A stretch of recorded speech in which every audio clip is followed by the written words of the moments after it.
Aujourd'hui, le crime remonte à 1959. La France découvre avec stupeur une affaire qui va secouer jusqu'aux plus hautes sphères de la République. Au départ, il ne s'agit que de quelques réunions privées organisées dans les cercles mondains parisiens. Mais à mesure que l'enquête progresse, de nouveaux noms apparaissent. Des personnalités influentes, des lieux prestigieux.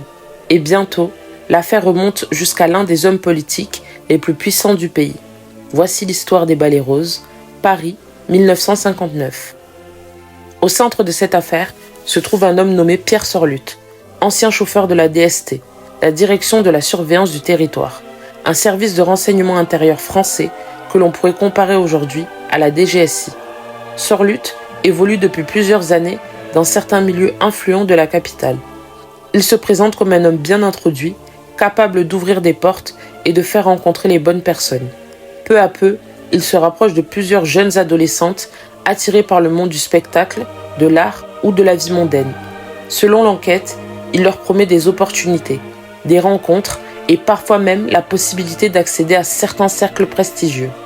Pendant plusieurs années, différentes réunions privées sont organisées dans des appartements et divers lieux fréquentés par des personnalités aisées. Au fil des témoignages recueillis par les enquêteurs, un schéma commence à apparaître. Les mêmes noms reviennent, les mêmes lieux également.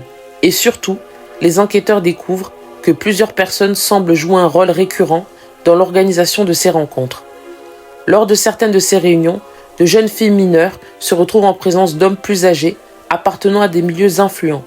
Au fil de l'enquête, plusieurs témoignages évoquent également des relations et des faveurs physiques entre certains adultes et ces mineurs. Rapidement, un autre nom attire l'attention, celui d'Elisabeth Pinajeff, artiste d'origine russe et figure connue des cercles mondains parisiens. Selon plusieurs témoignages, elle participe à l'organisation de certaines de ces réunions. C'est à cette période qu'apparaît le surnom qui marquera durablement l'affaire, les Balais Roses. Un nom qui sera rapidement repris par la presse dans toute la France. Mais ce qui n'était encore qu'un scandale mondain va bientôt prendre une toute autre dimension. Car un nouveau nom apparaît dans le dossier, un nom que toute la France connaît, André Le Troquet, ancien résistant, ancien ministre, ancien président de l'Assemblée nationale, blessé durant la Première Guerre mondiale, figure de la résistance pendant l'occupation. À cette époque, il fait partie des personnalités les plus respectées du pays. Lorsque son nom apparaît dans l'enquête, c'est un véritable séisme. L'affaire quitte les pages des faits divers, elle devient une affaire politique nationale. Les journaux s'emparent immédiatement du dossier, les gros titres se multiplient. L'opinion publique découvre avec stupéfaction qu'une affaire impliquant des mineurs pourrait également concerner des personnalités occupant ou ayant occupé les plus hautes fonctions de l'État. À mesure que les investigations avancent, un lieu revient régulièrement dans le dossier, le pavillon du Butard, ancien pavillon de chasse situé près de Paris. Le bâtiment est alors associé aux fonctions autrefois exercées par André Le Troquet. Sa présence dans l'affaire provoque immédiatement de nombreuses réactions. Pour beaucoup, il devient le symbole d'un scandale qui semble désormais toucher les sommets de la société française. Pendant des mois, la presse suit l'affaire au quotidien. Chaque nouvelle révélation alimente les discussions.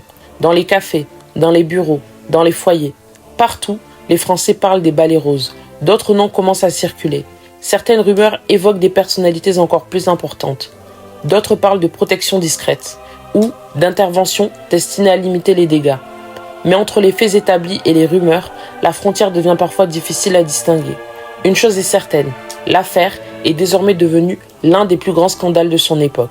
Après de longs mois d'enquête, le procès s'ouvre devant la 15e chambre correctionnelle de la Seine. L'attention médiatique est immense. Chaque audience est suivie avec attention. Chaque déclaration est analysée. Le 9 juin 1960, le jugement tombe. 22 des 23 prévenus sont condamnés. Pierre Sorluth reçoit la peine la plus lourde, 5 ans de prison. Une peine qui sera ensuite réduite à 4 ans en appel. André Le Troquet est lui aussi condamné. Il écope d'1 an de prison avec sursis et de 3 000 francs d'amende. Cette décision provoque immédiatement des critiques. Pour certains observateurs, la justice s'est montrée particulièrement clémente à l'égard de certaines personnalités.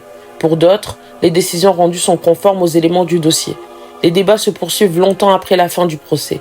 Avec le temps, l'affaire quitte progressivement les gros titres. Mais le souvenir des Balais Roses ne disparaît jamais complètement. Parce qu'au-delà du scandale lui-même, une question continue de traverser les décennies. Lorsque des personnalités influentes sont impliquées dans une affaire, la justice traite-t-elle réellement tout le monde de la même manière ?